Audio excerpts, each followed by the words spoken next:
오늘은 말씀의 제목이 기도할 때와 기도하지 않을 때입니다. 우리가 사실 살다 보면은 기도를 열심히 잘 해야 된다는 것을 알지만 때로는 기도를 할 때도 있고 기도를 잊고 기도를 안 하고 지낼 때도 있는 것 같아요.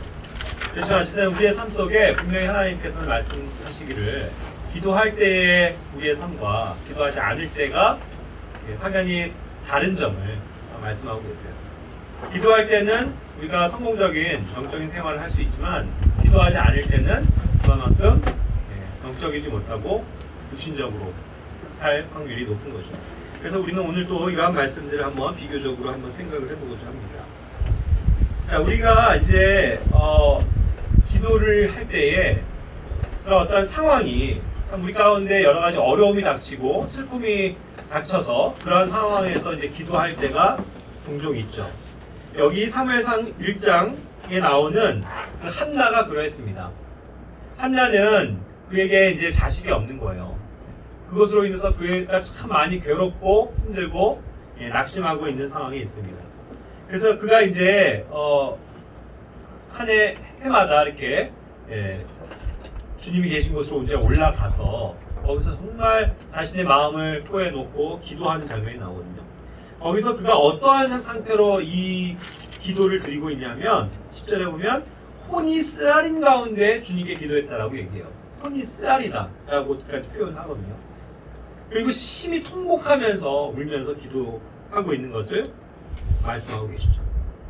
그리고 또 그가 그렇게 기도하면서 때로는 이게 막 속에서 그렇게 신음하면서 얘기하기 때문에 겉으로는 이렇게 음성이 안 나오는 상태에서 막 입만 이렇게 움직이면서 이렇게 기도하는 그런 모습이 또 포착되기도 했던 거죠. 그래서 엘리가 그것을 보면서 너 술 취했냐? 왜 그러냐? 이제 이렇게 그런 모습이 되게 생소한 장면이었기 때문에 그랬죠. 그러나 사실 그것이 제가 정말 마음에 이러한 쓰라린 가운데서 기도하고 있기 때문에 제가 그런 것이지 결코 술 취한 게 아닙니다. 이렇게 표현하잖아요. 그랬을 때 이제 엘리가 그가 그렇게 기도하는 모습을 보고 이제 그런 기도의 내용이라는 걸 알고 평안히 이제 가라고 복을 빌어주죠. 축복을 합니다. 그래서 하나님께서 이 기도를 들어주시기를 원한다고 이야기해줬죠. 자, 그렇게 해서 그러한 어떤 위로의 말씀을 듣고 이제 그녀의 기도가 끝나고 돌아가는 겁니다. 정말 하나님 앞에 자신의 문제를 내려놓고 열심히 기도했어요. 그리고 돌아갈 때는 어떻습니까? 그에게 이제 평안이 임하는 거죠. 그래서 18절 말씀에 보면은 다시는 얼굴에 슬픔이 없었더라 그랬어요. 이제 정말 기도를 통해서 하나님 안에서의 확신을 얻고 주님의 은혜를 구하게 되고 마음이 평안한 상태에서 돌아갈 때는 슬픔이 없는 그러한 상태로 평온한 가운데서 이제 돌아가게 되어졌다는 거죠. 물론 이것이 뭐 어떻게 보면 이제 기도의 응답의 확신을 가졌기 때문에 그렇기도 합니다만 어찌됐건 상황적으로 봤을 때 내가 뭔가 정말 주님 앞에 기도해야 될 것들을 낱낱이 아뢰고 간절한 마음으로 기도했을 때 어때요? 그 뒤의 모습은 그래놓고도 막 불안하고 이게 막 안절부절 못하고 그러지 않는다는 거죠. 우리는 정말 하나님을 신뢰하고 하나님께 기도하면은 어때요? 마음의 평안을 누립니다. 그리고 정말 이 기도를 하나님께서 들으신다는 확신을 얻게 되고 더 이상 슬퍼하지 않고 기쁨으로 돌아갈 수 있다는 거죠. 그러니까 우리가 항상 역경을 만날 때, 고난을 당할 때 뭐 하라고 그랬어요? 기도하라고 한 이유가 그거죠. 우리는 항상 이런 어려움 가운데서 절실히 하나님 앞에 기도해야 합니다. 그럴 때 주님께서 들으시고 우리의 마음의 상태를 다 평안하게 인도하신다는 거죠. 그러니까 그러한 원리는 우리가 잘 아는 말씀, 빌립보서 4장 6절 7절에서 잘 알고 있는 말씀이에요. 기도할 때 우리의 마음 가운데 평화가 찾아옵니다. 빌립보서 4장 6절 7절 말씀 우리 다 같이 한번 읽어볼까요? 아무것도 염려하지 말고 오직 모든 일에서 기도와 간구로 너희가 요청할 것들을 감사와 더불어 하나님께 알리라. 그리하면 모든 일을 뛰어넘는 하나님의 평강이 그리스도 예수님을 통해 너희 마음과 생각을 지키시리라. 죄송합니다. 물을 마시고도 사례가 걸려. 자, 우리는 이런 말씀을 기억해야 돼요. 우리가 사실 염려 가운데 있을 수 있죠. 네. 그러나 항상 기도와 간구로 하나님 앞에 나아가야 합니다. 우리가 바라는 것들을 그냥 하나님께 요청하는 거예요. 그런데 항상 원리는 그것을 들어주시는 하나님을 우리가 묵상하면서 항상 감사한 마음으로 나의 기도를 듣고 계시다라는 것에 대해서 감사히 여기면서 기도하는 거죠. 그렇게 우리의 사정을 알릴 때 하나님께서는 모든 이해를 뛰어넘는 평화를 주신다는 거예요. 우리가 상상할 수 없는, 우리가 도저히 이해할 수 없는 그런 이해를 뛰어넘는 놀라운 어때요? 하나님의 평화가 그리스도 예수님을 통해서 우리의 마음과 생각을 어떻게 해요? 지켜주신다는 거예요. 그게 기도의 놀라운 능력이에요. 네. 그렇기 때문에 정말 기도할 때 그러한 평화가 찾아온다는 사실. 기도하지 않으면 슬픔이 계속될 수 있고, 기도하지 않으면 평안이 없고, 기도하지 않으면 불안합니다. 그렇죠? 그러나 기도하면 우리는 담대함을 얻어요. 기도하면 이제 기쁨이 생기고 힘이 생깁니다. 기도하면 평화가 찾아와요. 그래서 기도할 때의 나의 모습과 안 할 때의 모습은 굉장히 극명하게 차이가 있다는 것이죠. 기도할 때 우리의 영적인 눈이 또한 열릴 것을 우리는 보게 됩니다. 열왕기하 6장 17절 18절에 보면 엘리사의 그 기도의 장면이 나오거든요. 그 시리아 군대가 정말 이렇게 코앞에 닥쳤을 때 이스라엘은 이제 불안하고 두려움 가운데서 떨고 있는 거죠. 그럴 때 그의 종도 저희 어떻게 합니까? 이 군사들이 닥쳐서 우리가 다 망하게 되었습니다. 그런 불안과 염려 가운데 있잖아요. 그랬을 때 엘리사가 기도하는 거예요. 뭐라고요? 그 종에게 그의 눈을 여시사 그가 보게 하옵소서. 뭘 보라고요? 바로 그는 영적인 눈으로 보지 못했던 것이 있어요. 그 엘리사가 기도했을 때 그의 눈이 촥 떠지면서 발견한 게 있었다고요. 뭐예요? 주님의 그러한 가득한 천사들, 불말과 불병거가 하나님께서 그 이스라엘을 대신해서 싸우시는 그 위대한 영적인 존재들을 보게 된 거죠. 그래서 이스라엘은 정말로 손 하나 까딱하지 않고 승리하게 됩니다. 그들의 눈이 열렸을 때, 영적인 눈이 열렸을 때 기도를 통해서요, 그들을 돕고 계신 하나님의 그 영광스러운 능력의 모습을 보게 되었다는 거죠. 또한 반대로 18절에서는 엘리사가 그 시리아 군대의 눈을 멀게 해달라고 기도합니다. 그래서 그들은 또 반대로 어둡게 됐어요. 그래서 그냥 결국 이제 막 서로 치고 또 막 그를 이스라엘을 돕는 군대에 의해서 그들이 패망하게 되죠. 어둡게 되었습니다. 자, 이런 것을 가지고 우리가 이제 하나의 영적인 그런 교훈을 얻는다고 하면 뭘까요? 우리가 기도했을 때 우리가 생각하지 못한 그런 영적인 눈이 열린다는 거예요. 그래서 정말 그것을 돕고 계신 하나님을 우리가 경험하게 된다는 것이죠. 그런데 반대로 우리의 영적인 눈이 열리지 못하면, 기도하지 않으면 그런 것을 모르고 그냥 내 상황만 보기 때문에 어때요? 우리가 실패할 수 있다는 것을 가르쳐 주는 거죠. 또한 기도할 때에 우리가 이제 배웠습니다만 시험에 빠지지 않습니다. 마가복음 14장 38절 말씀 찬영 형제가 좀 읽어주실래요? 너희가 시험에 빠지지 않게 깨어 기도하라. 참으로 영은 준비되어 있으나 육은 약하도다 하시니라. 그렇죠? 우리가 기도해야 되는 이유는 우리가 기도를 통해서 시험에 빠지지 않게 된다는 사실을 배웠죠. 그렇습니다. 우리는 누구나가 다 시험에 빠질 수 있는 연약한 존재들이에요. 하지만 우리가 정말 깨어 기도할 때에 우리는 이 시험에 빠지지 않을 수 있습니다. 시험을 능히 이길 수 있다는 거죠. 주님께서도 그 40일 동안 금식하고 기도하시면서 하나님의 말씀으로 그러한 시험들을 물리치셨잖아요. 그렇듯이 우리는 육체가 약합니다. 이 육신이 약해요. 하지만 정말 깨어서 우리의 영이 준비된 가운데서 기도하게 되면 우리는 그러한 시험으로부터 구출을 받게 될 것이다 라는 것을 보여주시는 거죠. 또한 기도할 때 우리는 하나님의 뜻 안에 거하게 됩니다. 결국 우리가 하나님의 뜻 안에 거한다는 사실은요, 하나님께서 우리에게 바라시는 하나님의 뜻, 하나님이 원하시는 바가 이루어진다는 걸 얘기하는 거예요. 하나님이 무엇을 우리에게 원하고 계십니다. 데살로니가전서 5장 16절부터 18절까지의 말씀을 다들 암송을 하고 계시죠. 그죠? 항상 기뻐하라. 쉬지 말고 기도하라. 그죠? 모든 일에서 감사하라. 이 세 가지. 이것이 그리스도 예수님 안에서 너희에 대한 뭐라고요? 하나님의 뜻이니라 그랬거든요. 하나님이 원하시는 것. 예? 그것이 뭐라고요? 항상 기뻐하고 쉬지 말고 기도하고 모든 일에서 감사하는 일입니다. 그 중에서도 이 쉬지 말고 기도하라. Pray without ceasing. 어떤 멈춤이 없이 중단 없이 계속 기도하라는 얘기거든요. 그것이 하나님께서 우리에게 대한 예수님 안에서의 뜻이라는 거예요. 우리가 그렇게 살기를 원하시는 거죠. 기억하시기 바라요. 우리는 항상 기뻐해야 돼요. 그리고 모든 일에 감사해야 합니다. 그리고 쉬지 않고 계속해서 기도하는 그런 삶을 살아야 한다는 것이죠. 그러니까 기도할 때 우리는 하나님의 뜻 안에 거할 수 있는 거지, 기도하지 않으면 하나님의 뜻을 알 수 없다는 거예요.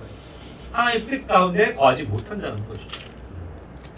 또 기도할 때 우리는 함께 분투하게 되고 새 힘을 얻게 됩니다.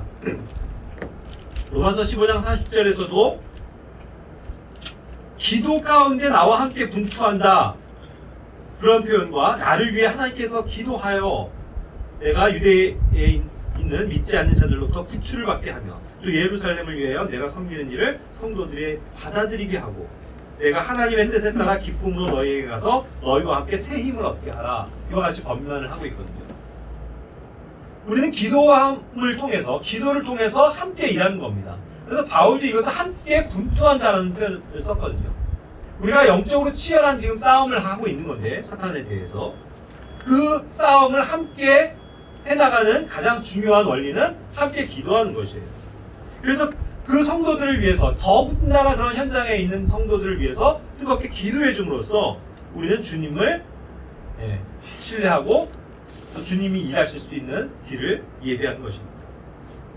그렇게 해서 이제 그런 기도를 통해서 32절에서도 얘기하죠. 새 힘을 얻게 됩니다. 우리는 기도를 통해서 새 힘을 얻는 거예요. 힘이 빠지고, 그러니까 그런 기도에 대한 찬송들 보면 그런 것들 많지 않습니까? 내가 지치고 낭망할 때 기도하는 그런 어떠한 가사의 내용들이 참 많이 있는데, 맞아요. 기도를 할 때, 성도들의 기도를 내가 들을 때 힘을 얻는 거죠. 그렇게 함으로써 우리가 함께 일하는 것이다 라는 것을 가르쳐 주십니다. 그러니까 주님의 일을 하기 위해서는요, 반드시 기도해야 한다는 거죠. 기도할 때 주님의 일을 할 수 있는 겁니다. 또 우리가 확신하고 또 제대로 알고 있다면 우리는 필연적으로 기도할 수밖에 없다는 것을 말씀드려요. 그리고 반대로 이것은 기도를 하면 할수록 더욱더 확신하게 되고 알게 되는 것이 있다는 거죠. 우리가 가진 확신이 이것이라고 그랬죠? 뭡니까? 그분의 뜻대로 무엇이든지 구하면 그분께서 우리 말을 들으신다는 거예요. 이거를 우리가 확신한다는 거예요. 분명히 우리가 주님의 뜻 안에서 주님의 이름으로 구하면 그것을 다 우리에게 들어주신다라는 그 기도 응답에 대한 원리를 믿음으로써 우리가 기도할 수 있다는 거죠. 그래서 우리의 믿음이 더욱더 단단해집니다. 이 믿음이 있습니다. 그래서 이러한 기도 가운데 거하게 됩니다. 그래서 무엇을 구하든지 우리의 말을 듣고 계시다라는 것을 우리는 알고 확신하는 거죠. 이런 확신이 필요한 거예요. 기도는 그렇기 때문에 이 믿음이 동반돼야 되는 거예요. 믿지 않고 의심하게 되면 우리의 기도는 결코 효력을 발하지 못합니다. 이건 내가 기도하는데 하나님이 들어주시겠어? 하는 그런 의심을 가지고 기도하면 정말로 들어지지 않아요. 그러나 정말 그것에 대해서 확신하고 하나님께서 그것을 듣고 계시다라는 것을 믿음으로 우리가 기도한다면, 그것이 주님의 뜻 안에서 되어진다면 반드시 하나님께서는 그것을 들으시는 분이라는 거죠. 그렇기 때문에 우리는 이 기도를 할 때 강력한 어떤 역사를 보게 되는 거예요. 때로는 기도할 때 기적도 볼 수 있습니다. 여러분 삶 속에 기도를 통한 기적을 맛보신 적이 있어요? 사도행전 12장 5절부터 19절까지 보면, 오늘 이제 우리가 사도행전 12장이지만 베드로가 감옥에 갇혀 있잖아요. 그리고 완전히 아주 그냥 단단히 사슬에 묶여 있습니다. 그런 상황에서 성도들이 기도한단 말이죠. 그를 위해서 끊임없이 기도합니다. 그렇죠? 그랬더니 어떻게 돼요? 그 사슬들이 탁 풀리고 문들이 그냥 자동으로 갈 때마다 탁탁탁 열려갖고 천사의 보호 속에서 그 문을 간수들이 지키고 있는데도 불구하고 그냥 통과해서 나오는 거예요. 그런 놀라운 기적을 맛보잖아요. 이게 성도들의 기도의 능력이라는 거죠. 자, 우리는 오늘날 무슨 기적이 있어요, 그런 건 말도 안 되죠 라고 하나의 어떠한 그런 것들을 대조적인 걸로만 생각하면서 터부시해요. 물론 우리가 이제 타오너라든가 예언이라든가 그런 것들이 사라진 것은 맞지만 어쨌든 하나님께서 하시는 기적은요 오늘날도 존재하는 거예요. 믿음의 기도는 이와 같이 기적을 동반하기도 합니다. 때로는. 그래서 우리는 그러한 것들을 잘 경험하지 못하는 세대지만, 예를 들어서 비근한 예로 몇십 년 전만 하더라도 저 중국 땅에서, 그 공산 사회에서, 북한 땅에서 그런 정말 살아있는 성도들의 간증을 들으면 정말 기적 같은 일들이 많더라고요. 그것을 우리는 말도 안 돼, 그거는 거짓이야 이렇게 생각할 게 아니라는 거죠. 그들에게는 그런 환경 가운데서 주님만을 붙잡을 수밖에 없기 때문에 정말 간절하게 기도했을 때 이루어지는 놀라운 기적들도 충분히 오늘날 우리 시대 가운데도 있을 수 있다는 거죠. 그렇기 때문에 우리는 항상 믿음을 가지고 기도를 해야 합니다.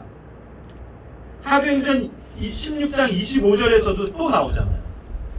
역시 이번에 바울과 실라가 감옥에 갇혔습니다.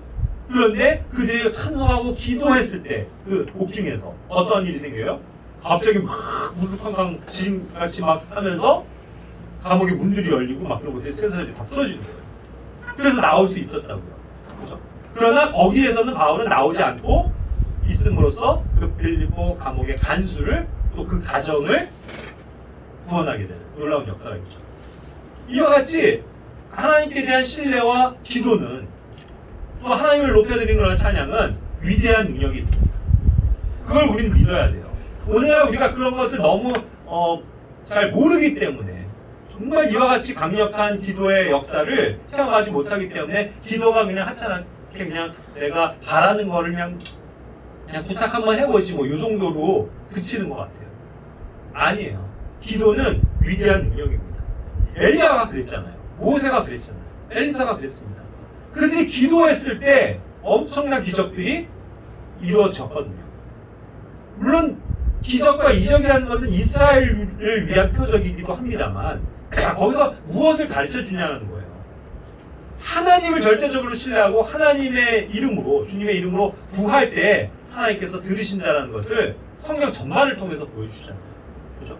그러니까 그것은 구약에 있었던 그냥 사건으로만 그냥 치부할 것이 아니라 오늘날 우리에게도 정말 이와 같이 간절한 어떤 기도 속에서 이루어지는 놀라운 하나님의 역사를 우리도 보기를 원한다는 거죠. 그래서 우리는 함께 기도해야 돼요. 그럴 때 기적 같은 일들이 생겨요. 저도 때로는 그러니까 그걸 기적이라고 얘기하기는 그렇지만 정말 이건 놀라운데 하고 기적 같은 어떤 그런 경이로움을 경험을 했던 적들이 꽤 있거든요. 그리고 그런 간증을 들을 때도 많이 있습니다. 그러한 경이로움은 신약 시대를 살아가는 우리에게도 분명히 있을 수 있다는 거예요. 사도행전 9장을 우리가 공부했습니다만 거기서 이제 고넬료와 베드로의 기도를 각각을 보여주고 있잖아요. 그렇죠? 고넬료도 자기가 기도 시간에 기도를 하는데 어떠한 환상을 본 거예요. 그렇죠? 그리고 베드로도 기도하고 있는데 주님의 어떠한 그 음성을 듣고 어떤 광경을 보게 되는 거잖아요. 기도하고 있을 때.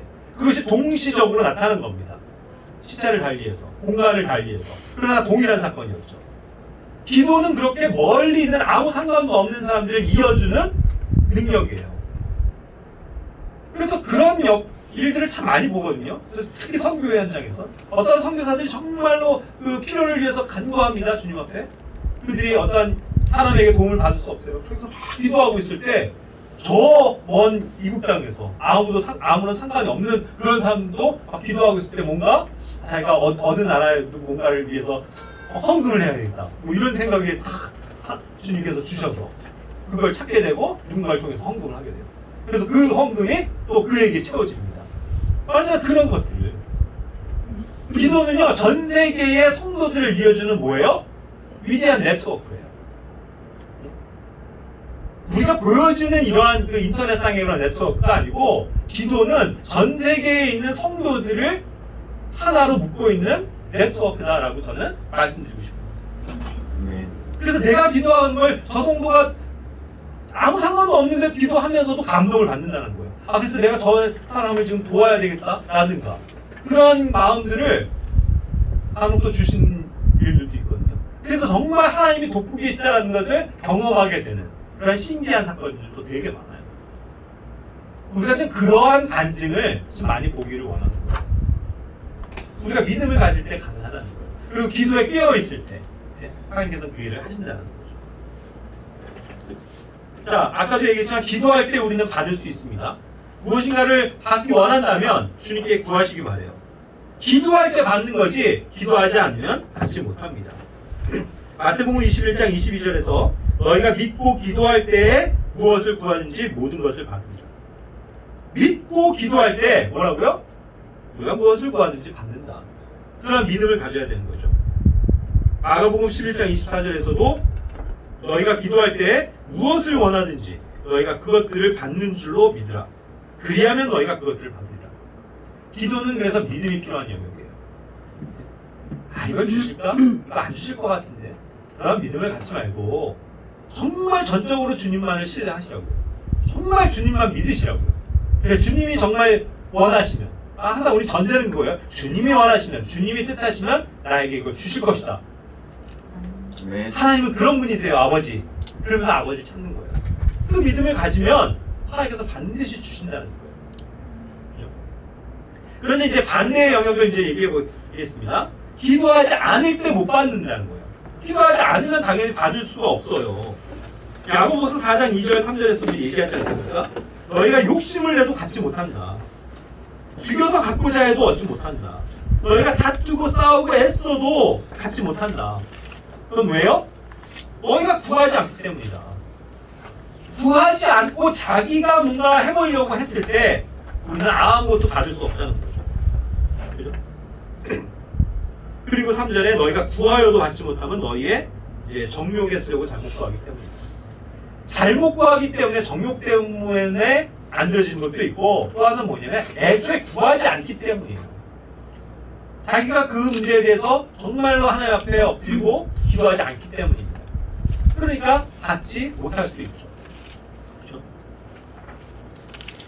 또한 우리가 이제 기도하지 않을 때 나타나는 현상들 이제 배우게 되는데 우리가 기도하지 않을 때, 기도하지 않는 것, 기도를 쉬는 것, 그것은 뭐가 되냐면 죄가 된다라고 성경은 얘기해주고 있다는 것이죠. 최소한 사무엘은 그러한 태도를 가졌어요. 사무엘상 12장 23절 말씀을 보세요. 나로 말하건대 너희를 위하여 기도하기를 쉼으로 내가 결단코 주께 죄를 짓지 아니하고 선하고 바른 길을 너희에게 가르칠 터인즉 그와 같이 어떠한 영적인 지도자들은 항상 기도에 깨어 있었습니다. 이스라엘 백성을 위해서 쉬지 않고 기도한 거예요. 그런데 그가 기도하기를 쉰다는 것은 결국은 그것이 하나님 앞에 죄가 된다는 그런 마음을 가지고 기도했다는 거죠. 그래서 내가 결단코 주님께 죄를 짓지 않겠다. 기도하는 것을 쉬는 것. 그렇지 않겠다는 거죠. 그래서 이제 항상 선하고 바른 길을 가르칠 수 있게 되는 거죠. 그렇죠? 그렇기 때문에 우리는 항상 기도에 깨어 있어야 되고 역시 여기 아까 얘기한 것처럼 데살로니가서 말씀처럼 기도에 뭐예요? 항상 드려지는 거. 쉬지 않고 기도하는. 그게 이제 이러한 말씀에도 동일하게 접목이 되는 거죠. 사무엘은 항상 그 왕과 또 민족들을 위해서 기도했다는 거죠. 그것이 자신의 일이었다는 거죠. 우리도 그러한 기도의 삶을 살아야 될 줄 믿습니다. 그러니까 기도를 쉬면요, 그것은 우리에게 연약함을 가져와요. 우리가 죄를 줄 수 있다는 거죠. 또 기도하지 않을 때 어떻게 됩니까? 당연히 인간은 실수할 수밖에 없어요. 기도하지 않기 때문에 우리는 실패합니다. 여호수아 9장 14절 15절에서도 반드시 그들이 하나님 앞에 기도하고 구했어야 되는 하나의 사건이 나와요. 멀리서 어떠한 백성들이 화친을 맺자고 찾아온 거잖아요. 그랬을 때 저 먼 자기네들의 약속의 땅과는 상관없는 먼 민족이 왔다고 착각하고 그냥 그 화친을 맺어버렸죠. 예? 그러나 그것이 치명적인 실수였다고. 그들이 바로 옆에 있는 민족이었어요. 그래서 그것에 대해서 주님의 입에서 조언을 구했어야 했다는 거거든요. 주님 앞에 구했어야 됐어요. 기도했어야 돼요. 그런데 기도하지 않은 거죠. 그래서 그것으로 인해서 이들은 살아남게 되고 이스라엘과 섞여버리게 되는 거예요. 항상 그렇게 해서 섞여버리는 게 문제를 가져오거든요. 혼혈이 되고 그럼으로써 음행이 들어오고 항상 가증한 것들이 들어오게 되거든요. 그렇기 때문에 항상 모든 것을 주님께 구해야 되는데 구하지 않음으로써 순간 잘못 판단하고 실패하는 경우가 얼마나 많이 있습니다. 그러한 실패의 예들은 너무나도 많을걸요. 우리가 기도하지 않기 때문에 벌어지는 일들. 저도 굉장히 그런 것들이 많아요. 그냥 순간 좋아서 이거 해야지 하고 딱 했는데 기도하지 않음으로써 실패하는 것들. 그러면 꼭 그것이 뒤탈이 있죠. 이제 그것 때문에 또 고통을 받아요. 받지 않아도 될 거예요. 그런데 어떠한 일이 있을 때 신중하게 그것을 놓고 어때요? 기도할 때 정말 주님께서 이것을 원하십니까? 하고 기도하고 평안과 응답을 받고서 실천을 하면 문제가 없는 거예요. 그럴 때가 얼마나 많습니다. 자, 우리가 아사의 개혁을 한번 기억해 볼게요. 역대하 5장 10절부터 13절에 나옵니다. 거기에 보면요, 아사는 정말 주님에 대한 열심을 가지고 그가 이제 통치하면서 이스라엘을 회복시킵니다. 각성이 일어나요. 그래서 정말로 영적인 어떤 개혁까지도 이루어집니다. 그래서 정말로 놀라운 그러한 번제가 드려지기도 하고 그들이 마음을 다하고 혼을 다해서 주님께 이제 구하기 시작하는 거죠. 그렇게 해서 자기 조상들의 하나님을 구하기 위해 언약 속으로 들어가되 그랬어요. 정말 하나님과 언약을 맺고 우리가 정말 하나님께 구하겠습니다. 마음을 다하고 혼을 다해서 주님께 구하겠습니다 하는 그런 언약을 맺게 되는 거죠. 그래서 심지어 뭐라고까지 그 언약을 체결하냐면 13절에 누구든지 주 이스라엘의 하나님을 구하지 아니하는 자는, 그렇죠? 하나님께 구하지 않는 자들은 어떻게 된다고요? 작은 자든 큰 자든 남자든 여자든 뭐 하겠다고요? 죽이기로. 너무 심한 개혁이죠. 좀 너무 정말 좀 과격해 보일 만한 그런 하나의 사건 아닙니까? 그들이 마음을 다하고 혼을 다하고 정말 주님 앞에 드려지자라는 어떤 서원을 맺고 그런 건 참 좋은데 그걸 그냥 하나님께 구하지 않으면 그냥 누구든 죽여버리겠다, 죽인다, 이런 이 공포 정치를 편 거예요.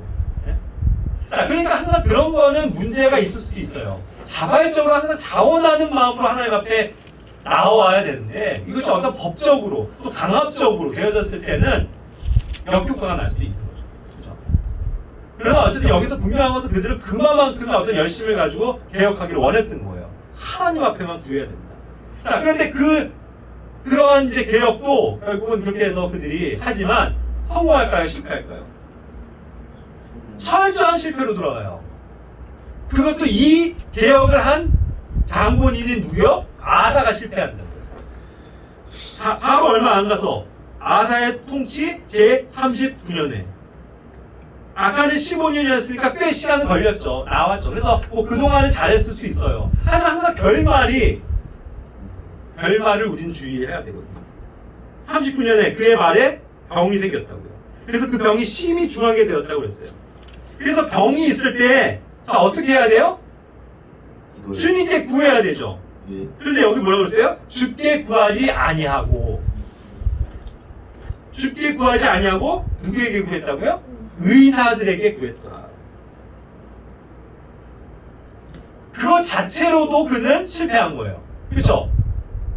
하나님께 구했어야 되는데 자신의 그 병에 대해서 하나님 이것을 낫게 해주십시오 하고 믿음으로 나와왔어야 되는데 그걸 하지 않은 죄도 있고, 그렇죠?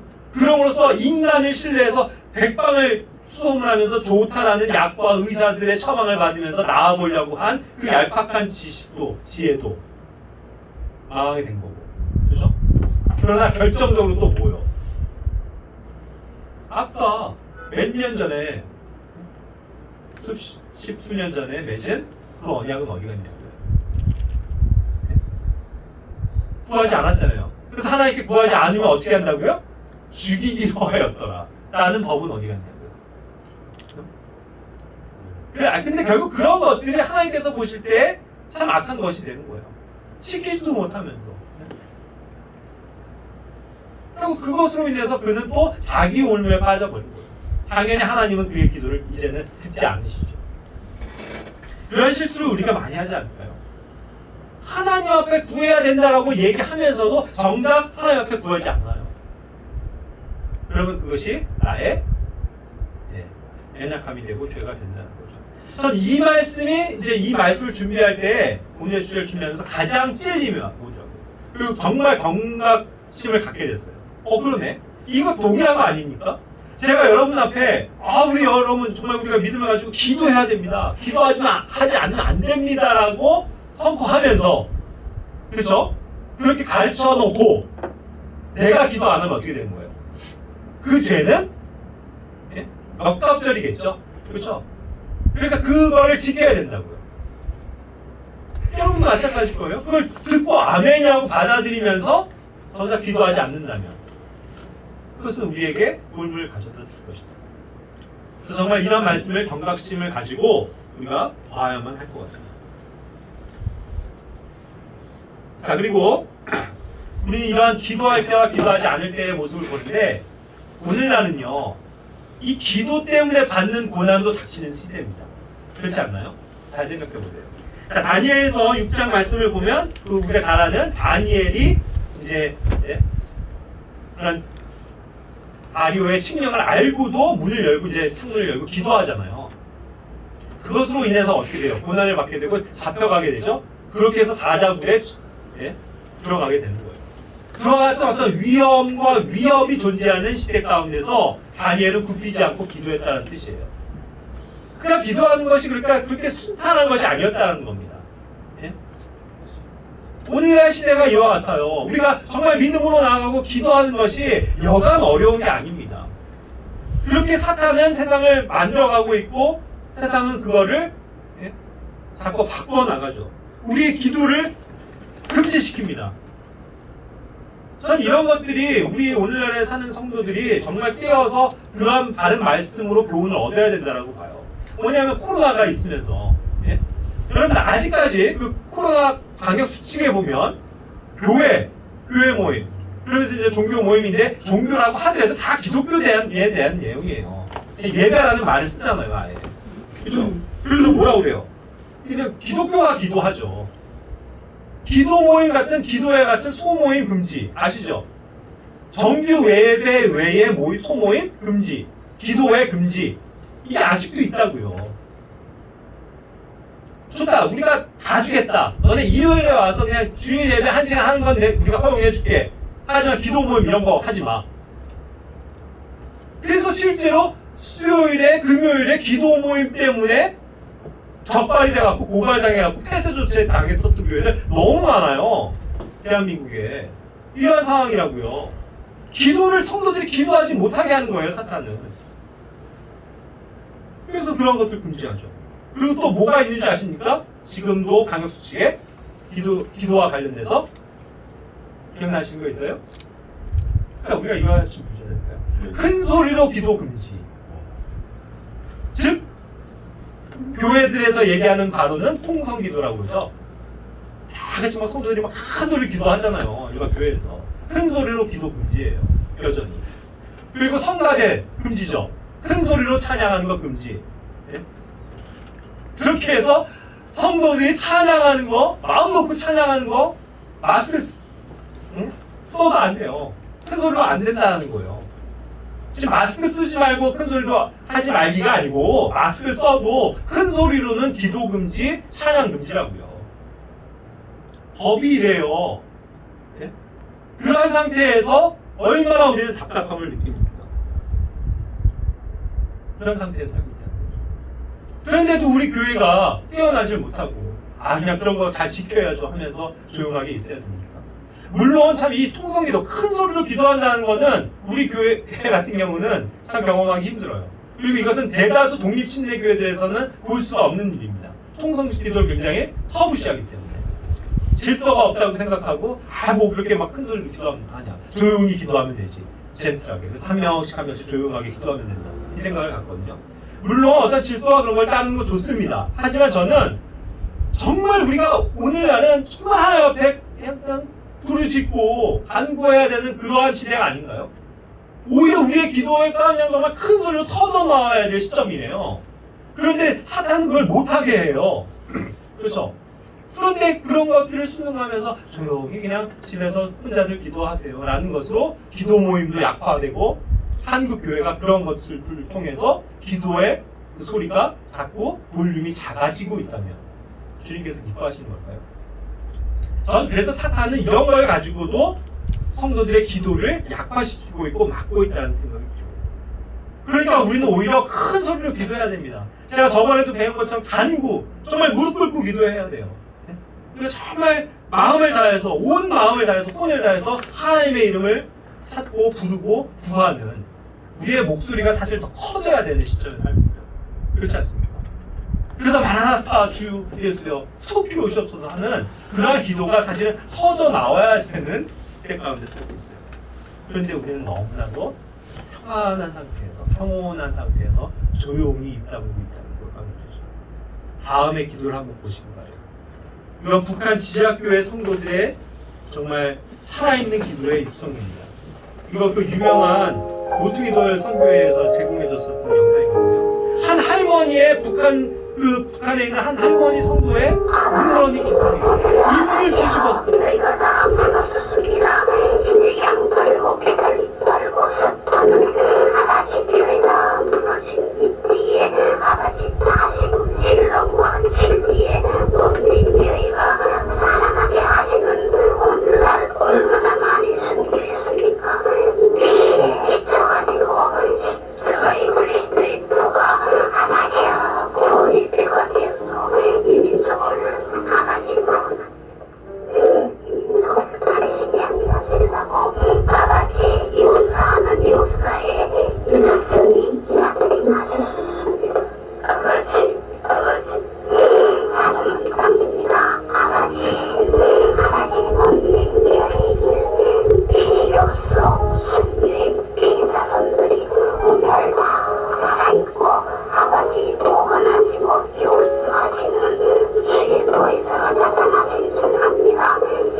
예.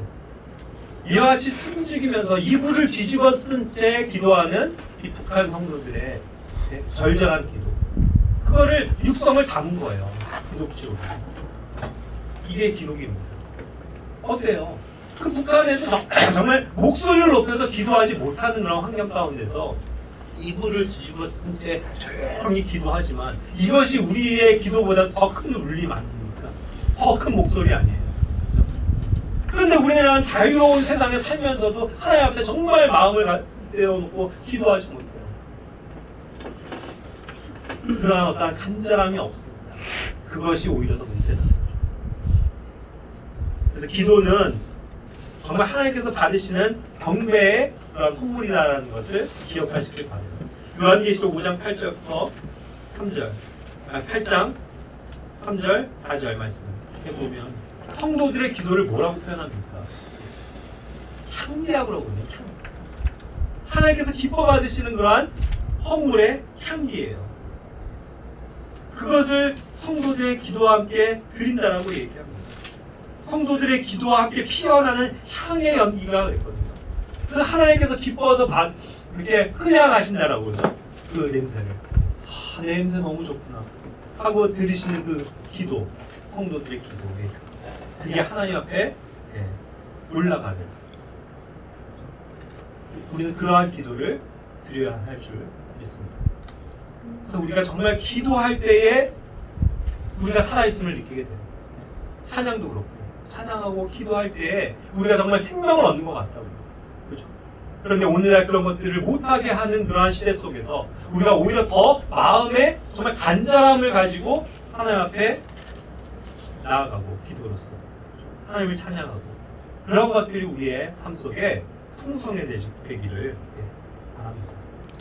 함께 기도하고 마치고요.